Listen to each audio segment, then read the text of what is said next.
not. And those ideas really helped him, and he was quick to say, Coach, you're going to be fine no matter who you put in that position, because... So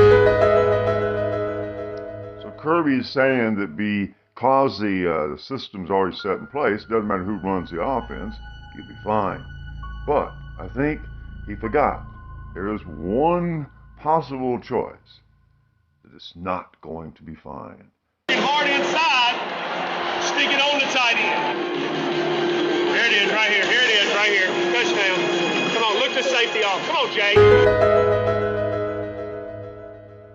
And so, as in any job, and you put a year on the books, you get evaluated. Perhaps it's time for us to evaluate Mike BOBO. So we were very fortunate to have Todd the time he was here, the growth he allowed us to make, the confidence he exuded with the players, and he had a package of offense that he felt confident in that fit the players that he was given. He made the personnel fit his scheme, and I don't see that changing. So what do you think as a Georgia fan?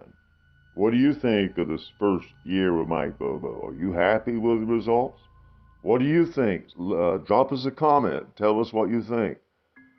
It's all about that. If you're not a Georgia fan and you may have kept up with Georgia, what do you think? You think Georgia dropped off in offense this year? And then they're going to do a good job because they have pride in their performance as assistant coaches on offense. And then whoever you put in that position is going to have good players and be able to be successful.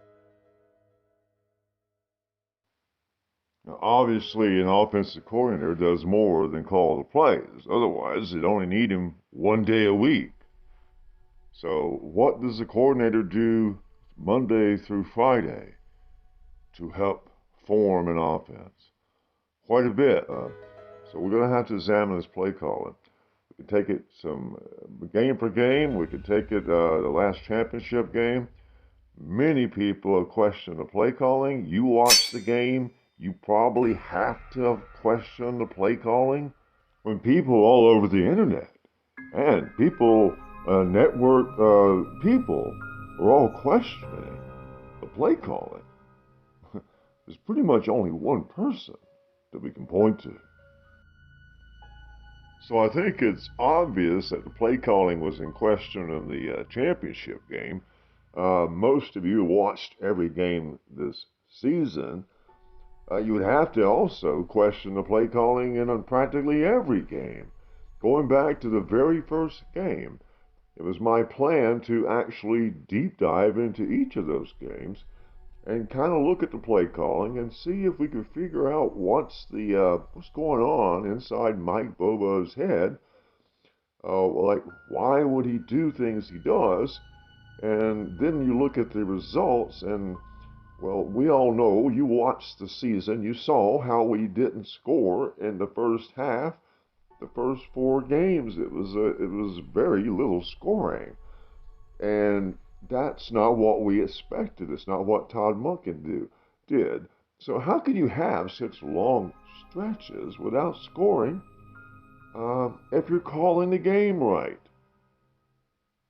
And so that we're just going to have to evaluate Mike BOBO the way you would any coordinator. If you're only calling good plays half the time, then maybe we need to make some changes.